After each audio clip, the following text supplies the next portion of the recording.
এই মাহে রমজানের শুরুতেই মধ্যবর্তী সময় এসে হৃদয়ে সব মুমিনদের আজকে রক্তক্ষরণ হচ্ছে। ইহুদি জাহানবাদী আমেরিকা এবং ইসরায়েল যৌথভাবে মুসলিম বিশ্বের উপরে হামলে পড়েছে। সারা মুসলিম বিশ্বে যুদ্ধের আগুন তারা জ্বালিয়ে দিয়েছে। ইরানের সর্বোচ্চ ধর্মীয় নেতা আয়াতুল্লাহ আলী খামেনিকে তার মেয়ে, তার জামাই, তার নাতি সহ সরকার উচ্চ পর্যায়ের লোকদেরকে একের পর এক হত্যা করা হয়েছে। ইতিপূর্বে কিছুদিন ধরে ইরানের সর্বোচ্চ নেতা, সরকারি সেনাবাহিনী বড় বড় নেতা কর্মকর্তাদেরকে হত্যা করা হয়েছে, হামলা করা হয়েছে।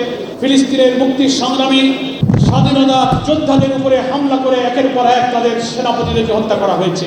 আমরা আজকে ইফতার অনুষ্ঠানে ইসলামের প্রবেশ দ্বার বলে ঐতিহ্যমণ্ডিত চট্টগ্রাম থেকে জাহানবাদী, ইহুদিবাদী, ইসরায়েল এবং মার্কিন সাম্রাজ্যবাদের নিষ্ঠুরভাবে মুসলিম উম্মার উপরে আঘাতের তীব্র নিন্দা আমরা করছি।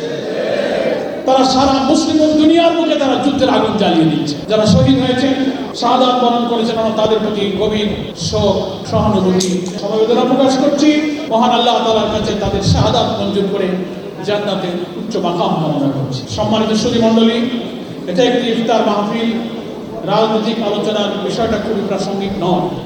যে সময়ে এই সিয়াম, এই রমাদান, মুসলিম উম্মাহ একটি জাতি, একটি গোষ্ঠী, একটি হৃদয়, একটি হৃৎপিণ্ড, একটি আত্মা, সেই ক্ষতবিক্ষত আঘাতপ্রাপ্ত আত্মার যে ক্রন্দন, সেই ক্রন্দন তো আমরা নিশ্চয়ই প্রকাশ করি। যে অবস্থায় আমরা আজকে মাহে রমজানের রোজা পালন করছি, আমরা সরকারকে মুসলিম উম্মার পক্ষে যথাযথ ভূমিকা নিতে বলবো। মার্কিন এবং ইসরায়েলের এই আঘাতের তীব্র নিন্দা জানিয়ে আসন্ন জাতীয় সংসদে নিন্দা প্রস্তাব নেওয়া এবং মুসলিম উম্মার প্রতিনিধিত্বকারী একটি সরকারের যা কর্তব্য সরকার যেন তা পালন করেন, আমরা এই ইফতার অনুষ্ঠান থেকে সেই দাবি পেশ করছি।